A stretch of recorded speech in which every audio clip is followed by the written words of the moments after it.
주님께서 여러분과 함께 또한 사제의 영과 함께 마르코가 전한 거룩한 복음입니다. 주님 영광 받으소서. 그때 예수님의 이름이 널리 알려져 마침내 헤로데 임금도 소문을 듣게 되었다. 사람들은 세례자 요한이 죽은 이들 가운데에서 되살아난 것이다. 그러니 그에게서 그런 기적의 힘이 일어나지 하고 말하였다. 그러나 어떤 이들은 그는 엘리야다 하는가 하면 또 어떤 이들은 옛 예언자들과 같은 예언자다 하였다. 헤로데는 이러한 소문을 듣고 내가 목을 벤 그 요한이 되살아났구나 하고 말하였다. 이 헤로데는 사람을 보내어 요한을 붙잡아 감옥에 묶어둔 일이 있었다. 그의 동생 필리포스의 아내 헤로디아 때문이었는데 헤로데가 이 여자와 혼인하였던 것이다. 그래서 요한은 헤로데에게 동생의 아내를 차지하는 것은 옳지 않습니다 하고 여러 차례 말하였다. 헤로디아는 요한에게 앙심을 품고 그를 죽이려고 하였으나 뜻을 이루지 못하였다. 헤로데가 요한을 의롭고 거룩한 사람으로 알고 그를 두려워하며 보호해 주었을 뿐만 아니라 그의 말을 들을 때 몹시 당황해하면서도 기꺼이 듣곤 하였기 때문이다. 그런데 좋은 기회가 왔다. 헤로데가 자기 생일에 고관들과 무관들과 갈릴레아의 유지들을 청하여 잔치를 베풀었다. 그 자리에 헤로디아의 딸이 들어가 춤을 추어 헤로데와 그의 손님들을 즐겁게 하였다. 그래서 임금은 그 소녀에게 무엇이든 원하는 것을 나에게 청하여라. 너에게 주겠다. 하고 말할 뿐만 아니라 내가 청하는 것은 무엇이든 내 왕국의 절반이라도 너에게 주겠다 하고 굳게 맹세까지 하였다. 소녀가 나가서 자기 어머니에게 무엇을 청할까요? 하자 그 여자는 세례자 요한의 머리를 요구하여라 하고 일렀다. 소녀는 곧 서둘러 임금에게 가서 당장 세례자 요한의 머리를 쟁반에 담아 저에게 주시기를 바랍니다 하고 청하였다. 임금은 몹시 괴로웠지만 맹세까지 하였고 또 손님들 앞이라 그의 청을 물리치고 싶지 않았다. 그래서 임금은 곧 경비병을 보내며 요한의 머리를 가져오라고 명령하였다. 경비병이 물러가 감옥에서 요한의 목을 베어 머리를 쟁반에 담아다가 소녀에게 주자 소녀는 그것을 자기 어머니에게 주었다. 그 뒤에 요한의 제자들이 소문을 듣고 가서 그의 주검을 거두어 무덤에 모셨다. 주님의 말씀입니다. 그리스도님 찬미합니다. 찬미 예수님. 찬미 예수님. 그 세례자 요한은 우리가 누구나 알고 있는 그 의인입니다. 그분은 주님의 길을 닦기 위해서 사막에서 돌을 닦았고 예수님이 오셔서 세례를 받고 자기 앞에서 이렇게 세례를 받아야 된다고 할 때 나는 그리스도가 아니다. 그리고 나는 그분의 신랑의 친구일 뿐이고 그 사람들이 모두 예수님께 떠나갈 때 그분은 커지셔야 하고 나는 작아져야 한다라고 고백한 인물입니다. 세례자 요한의 이런 행적을 묵상할 때면 예수님께서 왜 세례자 요한을 여인의 태에서 나온 이 중에 가장 높은 이라고 하셨는지 이렇게 이해가 점점 갑니다. 반면 이 헤로데 왕은 요한과 굉장히 대비되는 인물로 나오는 것 같습니다. 요한은 하느님의 목소리를 듣고 기뻐하고 하느님의 목소리를 따라 삶을 사는 반면에 헤로데 왕의 옆에는 헤로디아가 있고 그 고관과 유지들, 그 손님들이 그의 곁에 있습니다.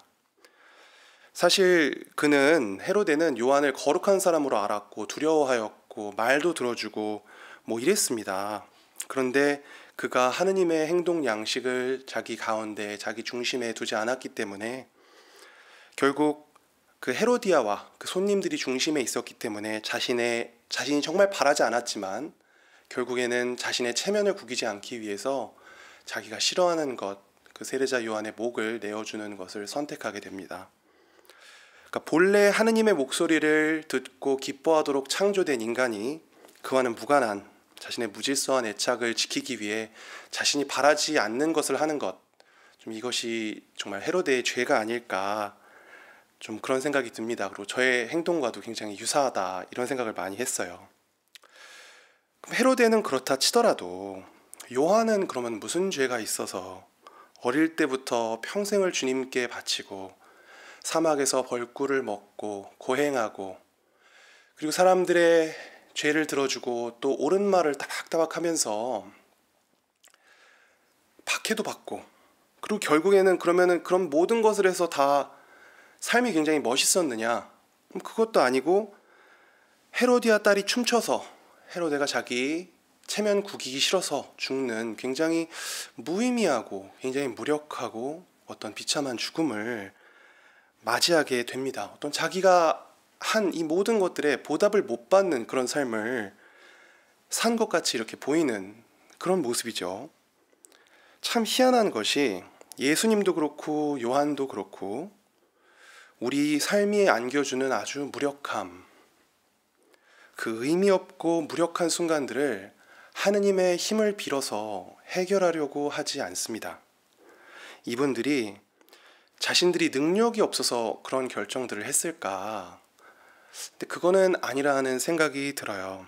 오히려 이런 의미 없고 어리석어 보이고 그런 무의미한 순간들이 자신의 영혼을 해칠 수 없고 하느님의 목소리를 듣고 기뻐하는데 아무런 문제가 없다는 것을 알려주려고 그런 결정을 한 것 아닌가라는 생각이 듭니다. 그 무력함을 느끼는 그 인간들이 하느님의 때에 하느님께서 일으켜 세워주셨다. 이거는 사실은 예수님의 십자가 사건에서 더 풍성히 드러나는 것이죠.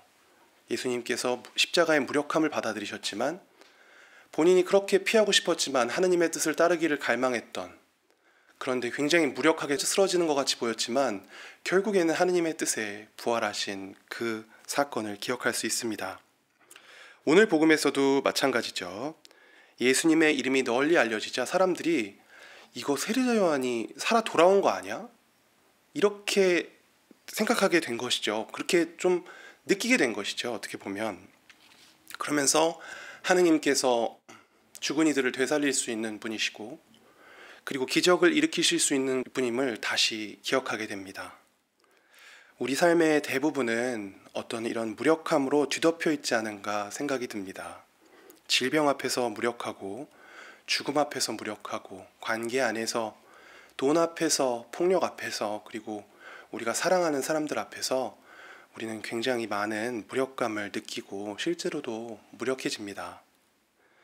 하지만 우리가 성경을 기쁜 소식이라고 부르면서 계속해서 이것을 읽고 묵상하는 이유는 예수님과 세례자 요한이 이 무력함을 피하지 않고 정면으로 포용하면서 비록 자신들이 바라는 그런 때는 아니었지만 하느님의 때에 당당히 승리하는 모습을 보여주었기 때문이 아닐까 생각합니다.